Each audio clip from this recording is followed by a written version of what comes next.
په دوهمي واحدونو کې مو د استخدام پروسه څنګه روانه ده؟ دغه د استخدام په پروسه کې تاسو کوم مسؤلیتونه لرئ؟ ستوري صاحب محترم، د استخدام په پروسه کې موږ تر ټولو مخکې له یوې ادارې څخه تشکیل غواړو. په تشکیل کې موږ ته کمبود بستونه تعینېږي چې په دغه اداره کې مثلا په رادیو تلویزیون کې ټول تشکیل 20 کسه ده، مثلا په هغوی کې 3-4 بستونه خالي دي. له هغه څخه راوروسته موږ د دغو بستونو لپاره اعلان تیاروو.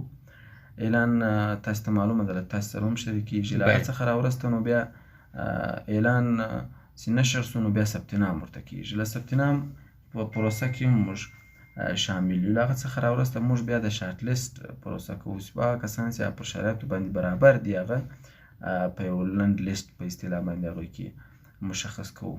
له هغه څخه راوروسته بیا موږ هغه کسان چې پر شرایطو باندې برابر پیژندل سوي دي له هغوی څخه تقریري او تحریري ازموینې اخلو.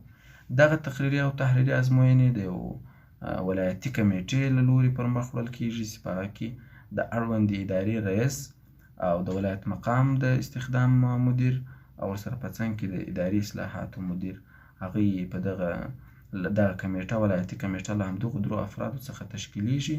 هغوی د دغې پروسې نظارت کوي. موږ د تخنیکي همکار او د ناظر په حیث یو. هغه د امتحان لپاره سوالونه هغه د ملکي خدمتونو د طرز العمل مطابق موږ ورته جوړوو. موږ تخنیکي همکاري هم ورسره کوو او د دغې پروسې د استخدام د پروسې نظارت هم کوو. څومره د شفافیت ډاډ ورکوئ خلکو ته؟ ستوري صاحب محترم، موږ تاسې که د یو ادارې په عمومي توګه د یو ادارې په لنډو الفاظو کې تعریف د غوره ادارې تعریف وکوو نو موږ به کار اهل کار ته سپارله. غوره اداره، ښه اداره، ځانګړې اداره هغه ده چې کار اهل کار ته پکې سپارل سوی.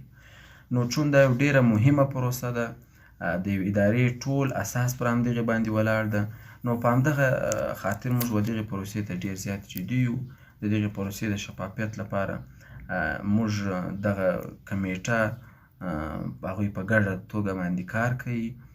د دې کال په تیر کال کې او همداشان په دې کال کې موږ تر اوسه پورې له هیڅ یو کس څخه په امتحان کې شکایت نه لرو چې هغه موږ پر دغه پروسه باندې سوال پیدا سوی. هغه د پروسې په اخر کې ټول هغه ریاست هغه مشمولین ټول پر دې پروسه باندې اطمینان لري. نو دا د دغې پروسې د شفافیت یو دلیل ده. په روان کال کې څومره کسانو تش بستونو ته لار پیدا کړې ده؟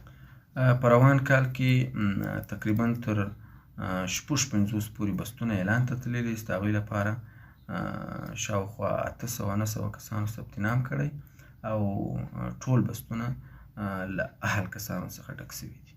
نور داسې ادارات شته چې لا هم خالي بستونه لري او تاسو ته یې په تشکیل کې درلېږلي؟ بالکل ډېر ادارات شته. تر اوسه پورې بستونه موږ چون تشکیل ډېر کم ده په تدریجي توګه باندې کار کوو. تر اوسه پورې موږ د فایده عامې په ریاست کې خالي بستونه لرو. د هغوی د امتحان پروسه لا نه ده خلاص سوې. له هغه راوروسته په صحت عامه کې موږ ډېر بستونه لرو، په زراعت کې ډېر بستونه لرو، همداشان په ډېرو اداراتو کې خالي بستونه